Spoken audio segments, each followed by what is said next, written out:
Hello everyone, so in this video, I will be answering some questions regarding the purpose and methods of assessment. So let us begin with practice. So the question is, how monitoring, assessment, and evaluation should be done in a multi-grade class? So in a multi-grade class, you might aim to keep a special eye on one of them on a different day each week. Perhaps questioning the children informally to check specific knowledge, skills, and understanding. If you notice any difficulties or misunderstandings, try to adjust your lesson and address them straight away. So let's begin. So the question is, if you are given the chance to choose how your teacher will assess your understanding of lesson, which would you prefer, written task or performance task? So if I will be given a chance to choose whether written a test or performance task, I will choose performance task because through this, I will be able to express my thoughts and understanding about the lesson. And it is also helpful in engaging students in meaningful learning experiences. Performance task must be carefully used so that the responses of the students will give evidence of the knowledge learned by them. So now let's proceed to we are on our way. So first question, how does formative assessment differ from summative assessment?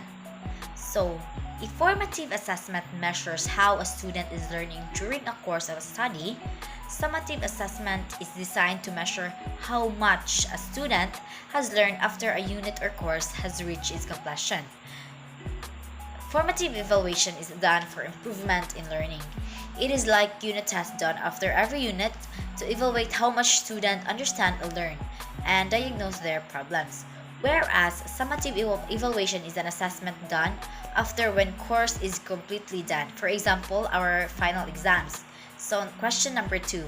How does traditional assessment differ from authentic assessment?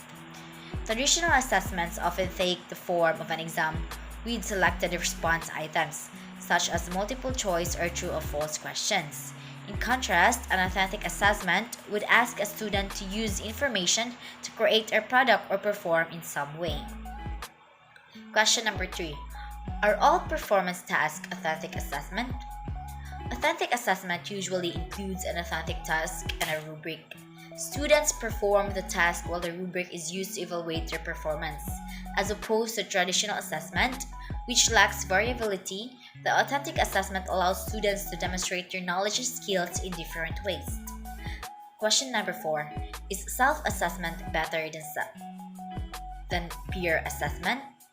Self-assessments are more often used as part of a formative assessment process, rather than a summative one. Peer assessment is an assessment which allows students to assess each other's performance. It can be extremely valuable in helping students to learn from each other by listening, analyzing, and problem solving. So now let's proceed to the table.